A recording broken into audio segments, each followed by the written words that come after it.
Fillon nous racontait il y a quelques minutes ce qui se passait sur la colline parlementaire à Ottawa, réunion de crise ce matin de M. Trudeau, discours à 11 heures de M. Trudeau sur la crise ferroviaire, le problème avec les Autochtones.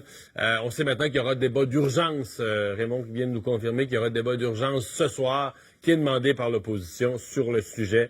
D'ailleurs, parlant d'opposition, on va rejoindre tout de suite le député Alain Reyes, député conservateur de Richmond-Arthabasca. Bonjour. Bonjour. Vous avez demandé la semaine dernière que M. Trudeau revienne au pays. Est-ce que vous avez l'impression que depuis qu'il est là, il a pris les choses en main? En tout cas, s'il les a pris en main, on ne sait pas qu'est-ce qui va être fait par le gouvernement en place.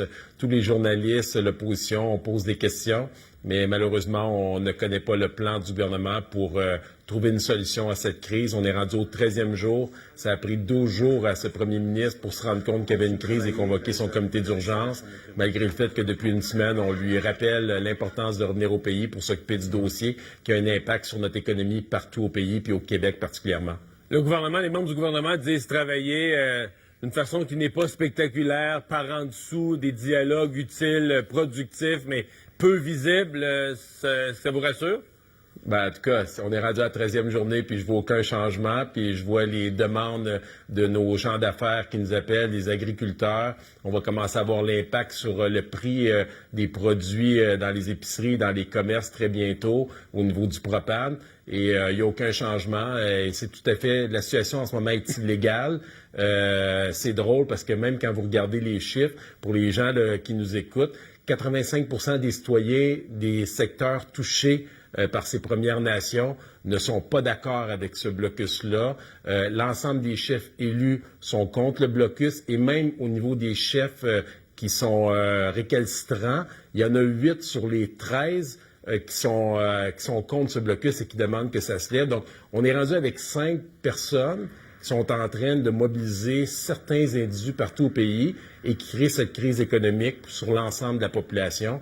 Nous, ce qu'on demande au gouvernement, c'est faire preuve de leadership, évacuer les voies et faire en sorte que l'économie puisse retourner en toute quiétude, là, en normalité pour l'ensemble de la population canadienne. Ouais. Mais dès qu'on soulève cette possibilité là, d'utiliser les moyens policiers, les moyens habituels pour faire appliquer les lois, on nous rappelle au cas, on nous rappelle des crises autochtones, puis on nous dit qu'on pourrait être pris dans une crise autochtone qui va durer des mois, un an, une crise pan-canadienne des affaires autochtones.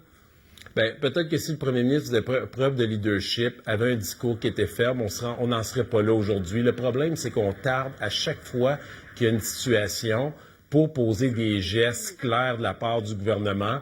Et là, on va attendre le discours du premier ministre très bientôt vers 11 heures. À 11 heures, là? Honnêtement, je m'attends absolument à rien, mais on espère qu'enfin, on va avoir un message clair, un plan pour évacuer, parce qu'en passant, moi, je suis pas contre qu'ils, s'ils veulent négocier, qu'ils négocient ce qu'ils ont bien envie de négocier, mais qu'ils le fassent à l'extérieur des rails pour que les convois, tant de marchandises que d'humains, puissent continuer à rouler partout sur le territoire. Si on a envie de jaser, là, qui jase à l'extérieur, comme on ferait tous, puis on pourrait se poser la question, là, prenons 4-5 individus de la population, décidons pour le sujet qu'on souhaiterait aller s'installer sur des rails, puis d'après moi, on ne fait pas une heure avant qu'on nous évacue de la place pour pouvoir laisser les trains rouler. Donc, je pense que c'est le gros bon sens qui s'applique aujourd'hui, puis on espère que le premier ministre va prendre les bonnes décisions à partir de maintenant.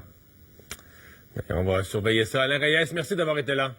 Ça fait plaisir. Député conservateur de Richmond-Arthabasca.